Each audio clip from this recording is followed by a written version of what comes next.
వీళ్ళిద్దరు కూడా శుభోదయం. నిజం చెప్పుకోవాలంటే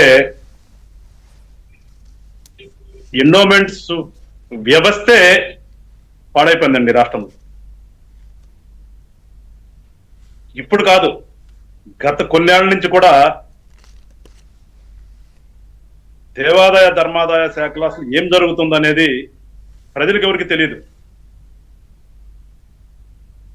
దేవుడు సొమ్ము ఎవరికేం చెప్పారంటే ప్రజల సొమ్ము రాళ్ల పాలని రాజుల కాలంలో చెప్తే, ఇప్పుడు ఏంటంటే ప్రస్తుతం దేవుడు సొమ్ము ఆ లోపల ఉన్నటువంటి ఉద్యోగస్తులకి, వాళ్ళని నడిపిస్తున్నటువంటి కొంతమంది రాజకీయ నాయకులకి అన్న సంధానం తయారైపోయింది. ఎక్కడ అన్యాక్రాంతం అవుతున్నాయో తెలియదు, ఎక్కడ ఎవడు ఏం దోసుకెళ్తున్నారో తెలియదు. సామాన్య ప్రజలు ఎవరన్నా ఇల్లు కట్టుకుంటేనే దాన్ని తీసుకొచ్చి సుఖల భూములు అంటారు, ఎండోమెంట్స్ అంటారు, ఈ రకంగా చేస్తూ ఇష్టానుసారం అసలు దాని మీద ఒక నియంత్రణ అంటూ లేకుండా పోయింది. దాని పర్యవసానమే ఇవాళ ప్రపంచ ప్రసిద్ధిగాంచినటువంటి తిరుమల ఎవ్రీ 5 years కి అధికారం మారినప్పుడల్లే ఏ పార్టీకి సంబంధించిన ఆ పార్టీకి వాళ్ళని బోర్డు వేసుకోవటం. మరి అసలు ఆ బోర్డులో ఎంతమంది ఉంటారో కూడా తెలియదు ఎవరికి. మరి అక్కడ వాళ్ళకి తెలుసామా కానీ ఎంతమంది కావాలంటే అంతమంది అక్కడ వేసుకునే పరిస్థితికి వచ్చింది. వాళ్ళ ఒక బోర్డు వేసేటప్పుడు ఒక సంఖ్య ఉంటే అది ఎట్లా ఉండాలి అది, కానీ ఎవరిష్టం వాళ్ళది. రాజకీయంగా ఏదంటే రాజకీయ నిరుద్యోగులు ఎవరు కావాలంటే అక్కడ తీసుకెళ్లి పెట్టుకోవటం, ఎవరు మనుషులు కావాలంటే అక్కడ పెట్టడం, ఇష్టానుసారం చేయటం. కింద ప్రసాద్ గారు చెప్పినట్టుగా ఒక్క నెయ్యి ఏంటి అసలు అక్కడ ప్రతిదీ ఏది కొనాలన్నా కొన్ని వందల రూపాయల కాంట్రాక్ట్లు అవన్నీ కూడా. ప్రతి దాంట్లో ఇదే కదా జరుగుతుంది. మనం వాళ్ళు నెయ్యి అనుకుంటున్నాం అక్కడ. అసలు అక్కడ తిరుమలలో అనకూడదండి నిజంగా. దేవుడి దగ్గర అసలు ఏం జరుగుతుంది నిజంగా? ఆయన వాడిన ముడి సరుకులు ప్రతి వస్తువు, శనగపిండి, డ్రై ఫ్రూట్స్ ప్రతిది అంటున్నారు ఆయన అయితే. కరెక్ట్. అది అక్కడ అసలు వ్యవస్థలన్నీ నిర్వీర్యమైపోయినది ప్రతిసారి. అందుకే నేను అంటుంది అసలు వ్యవస్థ పనిచేస్తుంది ఎక్కడైనా? అసలు ఎవరు ఇష్టం వచ్చినట్టు వాళ్ళని తీసుకెళ్లి ఈవోని వేసుకోవటం ఏంటి, కింద జేఏఓని వేసుకోవటం ఏంటి, వాళ్ళ ఇష్టానుసారంగా ప్రవర్తించడం ఏంటి? అక్కడ ఎవరు అసలు దానికి ఏమంటామంటే ఇంకా అంత దుర్మార్గం అంటే ఒక పవిత్రమైన స్థలం ఏంటి దాంట్లో అసలు. ఇప్పుడు ఒక మతాన్ని పెట్టే కదా అక్కడ నడుస్తుంది అది. మరి అసలు ఆ మతంకి సంబంధం లేని వాళ్ళని కూడా తీసుకెళ్లి పెడుతున్నారంటే ఇంకా మనం దీనికి కలితే అంటాం. అసలు మొత్తం టోటల్ కలితేనే కదా అసలు. ఎంత అపచారం!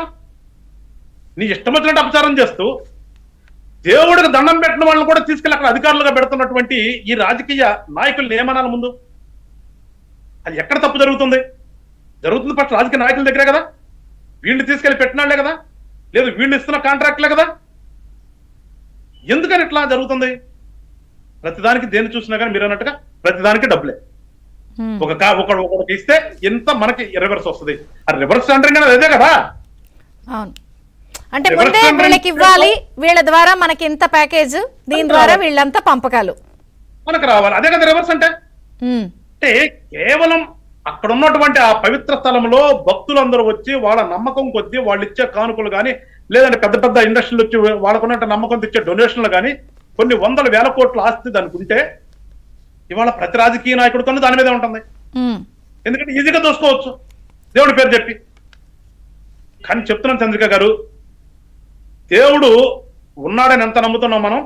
దేవుడికి దగ్గర అపచారం జరిగితే అంతే శిక్ష అనిపించక తప్పదు. ఎవరు కూడా ఖచ్చితంగా శిక్ష అనిపించి తీరుతారు. ఇది వరకు రోజులు ఏదో చెప్పేవాళ్ళు నీ పిల్లలు కొట్టింది, నీ మనవాళ్ళు కొట్టిద్దని. ఇప్పుడు ఇదేం లే. వెంటనే దేవుడు కూడా టెక్నాలజీ మార్చుకున్నాడు. ఒక్క పాయింట్ చెప్పండి గాదా వెంకటేశ్వర గారు. ఇప్పుడు పవన్ కళ్యాణ్ గారు మన చాలా పాయింట్స్ క్లియర్ గా రైజ్ చేశారు. ఇప్పుడు మీరు కూడా డొనేషన్స్ నగలు అంటున్నప్పుడు ఇవన్నీ ఆడిట్ చేయిస్తారా ఏపీ వ్యాప్తంగా అన్ని టెంపుల్స్? మరి అవన్నీ ఏం లేదా? అసలు ఇంత జరుగుతుంటే టీటీడీ విజిలెన్స్ ఏమైంది? కింది ఏమంటే అసలు ఇంత జరుగుతుంటే ఇలాగా డబ్బుల వ్యవహారం ఎవరు ఒక్కళ్ళన్నా బయట పెట్టాలి కదా. ఒక కింది స్థాయి అధికారో, లేకపోతే దేవుడంటే భయం ఉన్నవాడో, లోపల స్టాఫ్ పూజారులో ఎవరో ఒక్కళ్ళన్నా బయట పెట్టలేదంటే అంటే అందరూ కుమ్మక్కయ్యారా? ఇప్పుడు ఏంటంటే అదే అండి, ఇప్పుడు అక్కడ చెప్పేస్తాను. తిరుమలలో నాకు తెలిసి కృష్ణదేవరాయల కాలం నుంచి కూడా ఒక సిస్టమ్ ఉంది. అసలు ఆ సిస్టమ్ ఏమైపోయింది వాళ్ళ? ఆ సిస్టమ్ అనేది వాళ్ళ అమలైతే ఇంత ఇంత దౌర్భాగ్యం జరగదు కదా అక్కడ. వీళ్ళు ఇష్టానుసారం, అసలు ఎవరికి భయం లేదండి అక్కడ. నేను నిజంగా నాకు అనిపిస్తుంది అంటే వాళ్ళ ఇంత అపసారం జరగడానికి కారణం అక్కడ పైన ఉన్న వాళ్ళలో ఏ ఒక్కళ్ళకి కూడా దేవుడి మీద భక్తి లేదు, దేవుడు అంటే భయం లేదు వాళ్ళకి. పై స్థాయి అధికారి నుంచి కింద స్థాయి అధికారి వరకు కూడా ప్రతి ఒక్కళ్ళు అక్కడ సంపాదనే ధ్యేయంగా పెట్టుకున్నారు. ఉదయం కొండ మీదకి వెళ్తే సాయంత్రం కిందకు వచ్చేదానికి మనకి ఎంత వస్తుంది ఇవాళ అనే లెక్కలోనే ఉన్నారు కాబట్టి ఇవాళ ఈ రకంగా అపచారం జరుగుతుంది. ఖచ్చితంగా సరి చేస్తాం. ఇవాళ పవన్ కళ్యాణ్ గారు కరెక్టే మీరు అంటున్నారు, దర్యాప్తులకు ఆదేశిస్తారు, సిట్ ఆల్రెడీ స్టార్ట్ చేసింది. మిగిలిన దేవాలయాల అంశాలు బయటకు వస్తున్న టైంలో ఇప్పుడు జగన్ గారు ఏమంటున్నారు, పోటీ పూజలు మొత్తం స్టేట్ అంతా చెయ్యండి. సో సింగరకొండలో కూడా వైవి సుబ్బారెడ్డి గారి పూజలంట, ఈయనేమో నడుచుకుంటూ ఆలయానికి వస్తారట. మరి ఏంటి వాళ్ళు అలా చేసి అలా బయటపడుతుంటే కూడా పూజలు మీరు ప్రాయశ్చిత్తం అంటున్నారు, వాళ్ళేమో దేవాలయాలన్నీ పూజలు చేయండి అంటున్నారు. దీనివల్ల అసలు లడ్డూలో ఏం జరిగింది, ఎవరు కల్తీ చేశారు? ఇందాక శ్రీధర్ గారు అన్నారు దొంగలు తొందరగా పట్టుకోపోతే ఇది మనోభావాలండి అని. ఇప్పుడు నడిచి వస్తారట ఆయన. ఇప్పుడు జనసేన పార్టీ లక్ష్యం ఈ రాష్ట్ర రాజకీయాల్లో ఒక మార్పు తీసుకురావాలనేది. జనసేన పార్టీ ఆలోచన ఈ రాష్ట్రాల్లో ఉన్నటువంటి వ్యవస్థలన్నింటినీ కూడా సరిచేసి సరైన గాడిలో పెట్టాలనేది. ఆ దిశగానే వాళ్ళు అడుగులేస్తున్నాము. ఇవాళ పవన్ కళ్యాణ్ గారు దీక్ష పెట్టారు, పాయచిత్త దీక్ష చేస్తున్నారంటే కొంతమంది ఏదో ఊరికి తన్నుకుంటున్నారు, ఏదో కులాల మధ్యన మతాల మధ్య చిచ్చు పెడుతున్నారని. వీళ్ళు ఈ సోకాళ్ళు ఏదో బ్యాచ్ అంతా తెలుసుకోవాల్సింది ఏంటంటే పవన్ కళ్యాణ్ అనే వ్యక్తి అన్ని మతాల్ని కులాల్ని ప్రేమించేటటువంటి వ్యక్తి. మాకు ఆయన చెప్పేది కూడా ఒకటే, ప్రతి ఒక్కడమే ఏదో ఒక మతంలో పుడతాం, మన మతాన్ని పూజించుకుందాం, వేరే మతాన్ని గౌరవించాలి. అది మాకున్నటువంటి ఆలోచన, మేము చేసే పని అది. ఇవాళ పవన్ కళ్యాణ్ గారు వెంకటేశ్వరం గుడికి వచ్చి మాలేసుకుని లేదంటే కాషాయ వస్త్రాలు కట్టుకున్నంత మాత్రం మేమేమో వేరే మతాలను ఎక్కడ కూడా తిట్టి కించపరిచేది కాదు కదా. వీళ్ళకంటే కూడా ఎక్కువ ప్రేమిస్తాం మేము వాళ్ళని, వీళ్ళకంటే ఎక్కువ ప్రేమిస్తాం మేము. తెలుసుకోవాల్సింది అది. ఈ పిచ్చినాళ్ళందరూ వచ్చేసి మీడియా ముందుకు వచ్చేసి ఈయనేదో ఒక కులానికి ఒక మతానికి అంటగావుతున్నాడు, వేరే వాళ్ళు ఇచ్చేస్తున్నాడు అనేది ప్రజలను రెచ్చగొట్టాలని పనిచేస్తున్నారు. కానీ ప్రజలకు తెలుసు పవన్ కళ్యాణ్ గారు అంటే ఏంటో, మతంలో ఉన్నటువంటి విశ్వాసులు అందరికీ తెలుసు పవన్ కళ్యాణ్ గారు అంటే ఏంటో. వీళ్ళు చెప్పాల్సిన పల్లె. కానీ వాళ్ళు ఏమంటున్నారు, ఇప్పుడు పోటీ పూజ చేస్తూ మీరు కదా ఆ స్థానంలో ఉన్నారు, తొందరగా తేల్చాల్సింది పోయి మీరే ఇంకా ప్రతిపక్షంలాగా ఆరోపణలు చేసుకుంటా తోలు తీస్తాం, తొక్క తీస్తాం, తాడ తీస్తాం అంటారేంటి, విచారణ చేయాలి కదా అని ఎక్కిరిస్తున్నారు మిమ్మల్ని. ఈయన ఏమి పోటీ పూజలు చేస్తాడండి? ఈయన దేవుడు దండం పెట్టుకుంటా ముందు ఆయనకి నిజంగా చెప్తానని దేవుడు దండం పెట్టుకుంటాడేనా? రేపు తిరుమలలో డిక్లరేషన్ ఇచ్చేవాళ్ళు ఖచ్చితంగా. రేపు తిరుమలలో అడుగు పెడితే అయినా డిక్లరేషన్ ఇవ్వకుండా ఏ రకంగా చూస్తాం మేము కూడా. అది కూడా తెలుసు కదా, ప్రపంచం మొత్తం తెలుసు. ఈయన పూజించేది క్రీస్తుని అనేది తప్పు కాదు. మేమంటుంది నువ్వు ఆయన పూజించు, కానీ ఇక్కడ గౌరవించండి. ఇక్కడ దొంగ ఆటలొద్దు. ఇప్పుడు మేమున్నామండి, మేము హిందువుని నేను ఖచ్చితంగా హిందూ దేవుళ్ళు పూజిస్తాను అని చెప్పి వాళ్ళని పార్టీ పరంగా తిరుగుతూ చర్చికి వెళ్ళకుండా ఉండట్లేదా? చర్చికి వెళ్తాను, వాళ్ళ ప్రకారం గౌరవించి వస్తాం. మసీదుకి వెళ్తాను, అక్కడ వాళ్ళు టోపీ పెడతారు, వెళ్ళగానే గౌరవించండి అంటున్నా నేను.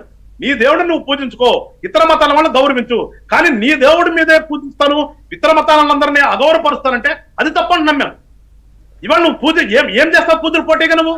ఇవాళ పవన్ కళ్యాణ్ గారు అధికారంలో ఉన్నావు, ఎస్ వాస్తవమే, మేమే అధికారంలో ఉన్నాము, చిట్టేశాం, దాని పని చేస్తుంది. కానీ కరెక్టే. ఇప్పుడు మీరు ఇంత చెప్తున్నారు కదా, జగన్ గారు నడిచి వస్తున్నాను అంటే పెద్ద ప్లాన్ వేసి ఉంటారు కదా. డెఫినెట్ గా నడిచి వస్తున్నప్పుడు ఏమవుతుంది, గుంపులుగా మందలుగా అందరూ వస్తారు. మీరేమంటున్నారు, డిక్లరేషన్ ఇవ్వండి అని అంటారు, అడ్డుకుంటారు. ఆళ్లలో ఆళ్లే ఫ్రేమింగ్ చేసుకున్న మనుషులు ఒకళ్ళు దెబ్బేస్తారు. అదిగో దెబ్బేసేసారా అని మళ్ళీ మీరు కొట్టారు. మీరు లాంగ్ ఆలోచించండి. ఆయన నడిచి వస్తానికి బయలుదేరుతున్నాడు అంటే జనంతో మాబుతో వస్తాడు, టెన్షన్స్ క్రియేట్ అవుతాయి, వాళ్ళ మనుషుల్లోనే ఒకళ్ళు దెబ్బేస్తారు అనుకుందాం మిమ్మల్ని. అలాంటివి కూడా జరుగుతాయి, జరగచ్చేమో. ఎక్కడి నుంచి నడుస్తాడు ఆయన? అలిపిరి అంటారు, అలిపిరి నుంచా? అలిపిరి నుండి నడిచి మెట్లు ఎక్కుతాడు, అంతే కదా. కొన్ని వేల మంది నడిచి మెట్లు ఎక్కుతుంటారు. ఎక్కడండి మేము అడ్డుకోం. మేము మీరన్నట్టుగా వాళ్ళు చేసే కుట్రలు ఏమన్నా ఉంటే కళ్ళు మూసుకుని అయితే ప్రభుత్వం లేదండి. కళ్ళు మూసుకుని ప్రభుత్వం కూర్చోం. వాళ్ళకిలాగా సిరుతుపులు వస్తే కర్రలు ఇచ్చి పంపాం మేము. సిరుతుపులు వస్తే ఏం చేయాలి అది చేస్తాం మేము. వాళ్ళకిలాగా కర్రలు తీసుకుని పోండి అని చెప్పి దానికి కాంట్రాక్ట్ పెట్టి దాంట్లో 100 కోట్లు కొట్టేసే ఆలోచన కాదు మాది. ఇవాళ ఆయన నడిచి వస్తారంటే నడిచి రమ్మనం మేము కాదంటలేదు. ఎందుకంటే నాకు తెలిసినంత వరకు నేను కొట్టుకుంటారో ఏదో అవుతాను కాదు, అక్కడి నుంచి మళ్ళీ ఇంకొక ఇష్యూ క్రియేట్ చేస్తారు. ఎంతకాలం మీరు పాలన చేయాలి, అడ్మినిస్ట్రేషన్ చేయాలి, హామీలు అమలు చేయాలి, ఇలా రోజుకో ఇష్యూ చేస్తారు. సుప్రీం కోర్టుకి వెళ్తున్నారు, పిలిచేస్తున్నారు, ఇష్యూ డ్రాగన్ అవుతోంది. ఒకటి చంద్రిక గారు, వ్యవస్థలో ఉన్నాం మనం. ఇక్కడ ఏదో పవన్ కళ్యాణ్ గారి సింగిల్, చంద్రబాబు నాయుడు గారి సింగిల్ కాదు. ఇక్కడ ప్రభుత్వం అంటే చంద్రబాబు నాయుడు గారు, పవన్ కళ్యాణ్ గారు కాదు. ఇక్కడ కొన్ని వేల మంది ఉద్యోగులతో ఉన్నటువంటి వ్యవస్థ ప్రభుత్వం అంటే. ఆ ఉన్నటువంటి పర్మనెంట్ ఎగ్జిక్యూటివ్ లో ఉన్నటువంటి కొన్ని వేల మంది ఉద్యోగస్తులతో పాటు మా రాజకీయంలో నుంచి నాయకులుగా గెలిచి వచ్చినటువంటి ఎమ్మెల్యేలు కానీ, ఎంపీలు కానీ, కింద స్థాయిలో ఉన్నటువంటి స్థానిక ప్రభుత్వాల్లో ఉన్నటువంటి సర్పంచులు కానీ, జడ్పీటీసీలు, ఎంపీటీసీలు కానీ, ఇవంతా ఒక సిస్టమ్. కొన్ని వేల మందితో ఉన్నటువంటి వ్యవస్థ. ఈ వ్యవస్థలో ఒక్క నిమిషం వినండి. ఈ వ్యవస్థలో మేము ఒక్కడమే ప్రభుత్వాన్ని పరిపాలించడం కాదు, ఏ పనికి ఆ పని జరుగుతుంది. ఇవాళ చంద్రబాబు నాయుడు గారు చేసే పని చంద్రబాబు నాయుడు చేస్తుంటారు, పవన్ కళ్యాణ్ గారు చేసే పని పవన్ కళ్యాణ్ చేస్తుంటారు, కింద అధికారులు చేసే పని అధికారులు చేస్తుంటారు. అది కంటిన్యూస్. సుప్రీంకోర్టుకి వెళ్తే సుప్రీంకోర్టులో ఉన్నటువంటి వ్యవస్థ మాకు ఉంటుంది, హైకోర్టుకి వెళ్తే హైకోర్టులో వ్యవస్థ, హైకోర్టు పనిచేస్తుంది. ఎవరు పని వాళ్ళు చేస్తుంటారు. వీళ్ళకలాగా ఏదో పరిపాలన తెలియకుండాను ఊరికి 150 సంకలు కొట్టుకుంటా ఉండడం కాదు మేము.